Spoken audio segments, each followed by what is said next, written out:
Saved views are both a navigation and organizational tool built into the Vectorworks interface.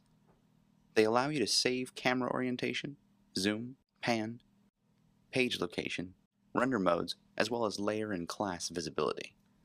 Saved views are saved per document and can be managed via the organizational dialog box, under Saved Views, or in the navigation palette in design series versions of Vectorworks.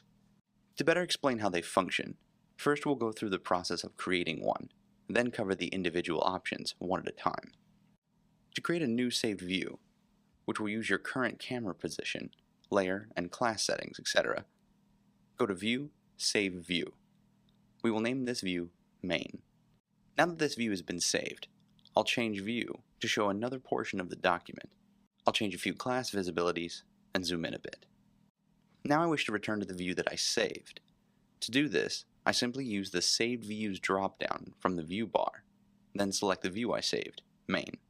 As you can see, the class visibilities I made, as well as the movement and zooming of the camera, are reverted back to the way it was when I saved the view. This is not the same as the undo operation, which actually reverses all actions. This simply changes my view and various visibilities. Here I will turn off all but the Walls class, then save this view as well to demonstrate switching between views. I'll call this saved view Walls.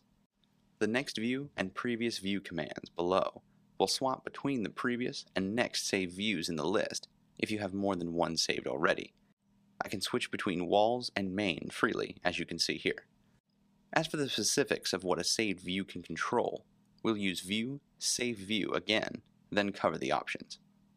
Save View Orientation.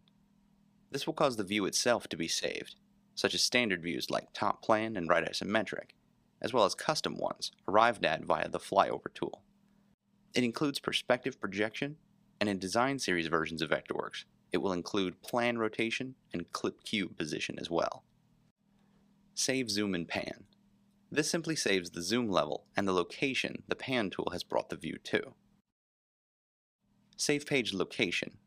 This will save the location of the page itself. This only works in design layers, not sheet layers.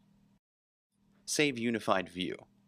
If you have a design series version of Vectorworks, this option will save both the state of Unified View as well as its associated settings. If this is deselected, the already set Unified View state and settings will be used instead. Save Render Mode and Options. Render Mode and the various settings for each are saved with this option. If disabled, the render mode will simply remain as it was before the saved view was accessed. Save Layer Visibility and Save Class Visibility. These allow you to control both the class and layer options, as well as the visibilities of individual classes and layers. These two sets of options can cause the most confusion when working with saved views. As an example, I'll create a new saved view with all classes and layers visible, opting to save both the class and layer visibilities.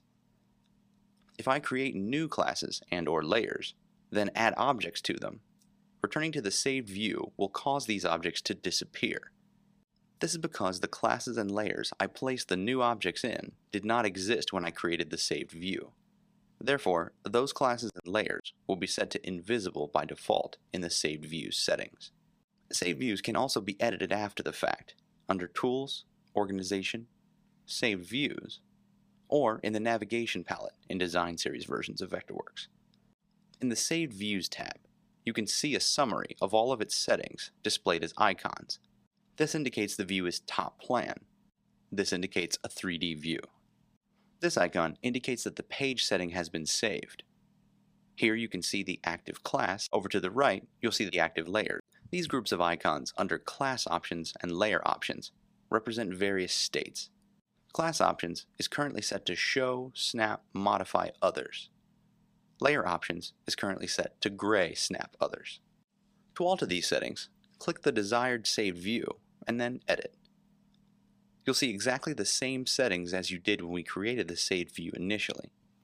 However, they will be referred to as Restore instead of Saved, as the settings were already determined when the saved view itself was created. Another difference you'll notice from the Create Saved View dialog box in this editing mode, there is a button for Edit Script, which allows you to manually edit the vector script used for this saved view. This is for advanced users already familiar with VectorScript only. If you want to create a new saved view that is similar to one already created, with different classes active for instance, click a saved view and then duplicate. Edit the duplicate view, give it an appropriate name, then you can alter the specific classes. Click OK, and you'll now have two saved views that are identical save for the classes' visibilities that you just changed. This is usually much faster than using view, save view over and over again to make minor changes. Not only that, but you can also control the visibilities inside your saved views via the Visibilities mode of the Saved Views tab in the Organizational dialog box. More on this specific interface is covered in the Organization dialog boxes 101. If you're working with a design series version of Vectorworks, you can take advantage of the Redefine command. This command allows you to save your current view settings over top of an existing saved view. Right-click on the saved view in the navigation palette, then click Redefine. You'll be prompted for which aspects of the saved view you'd like to overwrite. Knowing what the saved view options do and how they are intended to be used allows you to quickly navigate through a complex document without altering its layer and class structure. This can save a significant amount of time spent digging through visibility settings manually.